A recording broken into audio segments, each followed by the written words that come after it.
નમસ્કાર, આપ જોઈ રહ્યા છો A9 ન્યૂઝ। ચોરી કરેલ 8 વાહનો સાથે 2 ઇસમોને પકડી પાડતી ચોકબજાર સર્વેલન્સ ટીમ।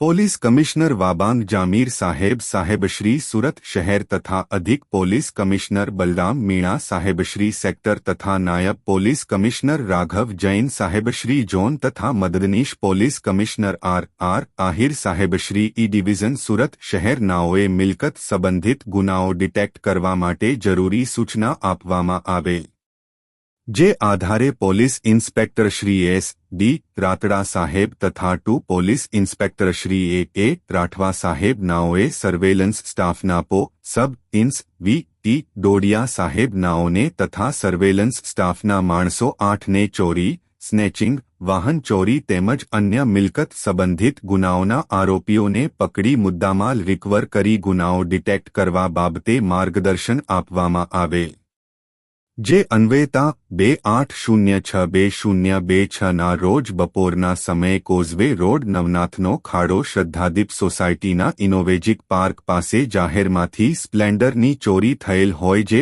અંગે અજાણ્યા ઇસમ વિરુદ્ધમાં ગુનો રજીસ્ટર કરવામાં આવેલ, જે ગુનો ડિટેક્ટ કરવા માટે સર્વેલન્સ સ્ટાફના સબ ઇન્સ વી.ટી. ડોડિયા સાહેબ નાઓ સર્વેલન્સ સ્ટાફના માણસો સાથે વર્કઆઉટ કરતા હતા। તે દરમિયાન ધનશ્યામભાઈ ગેમાભાઈ તથા કલ્પેશભાઈ રામભાઈ નાઓએ સંયુક્ત બાતમી આધારે 2 ઇસમો, 1 સુનિલ પ્રેમજીભાઈ આંબળિયા, 2 રાહુલ પ્રકાશભાઈ સોલંકી નાઓને અલગ અલગ નંબર પ્લેટ વગરની સ્પ્લેન્ડર મોટરસાયકલ સાથે પકડી પાડેલ।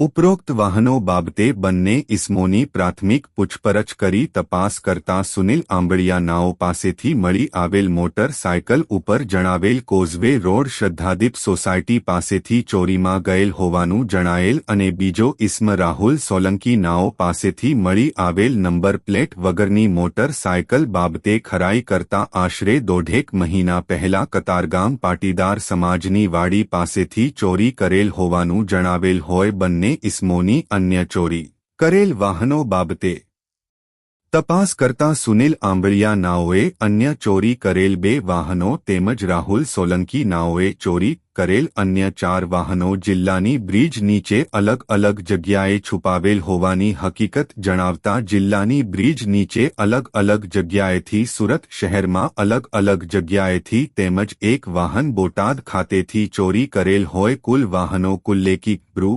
1,70,000ની મત્તાનો મુદ્દામાલ કબજે કરી વાહન ચોરીના 5 ગુનાઓ ડિટેક્ટ કરી કાર્યવાહી કરવામાં આવેલ છે।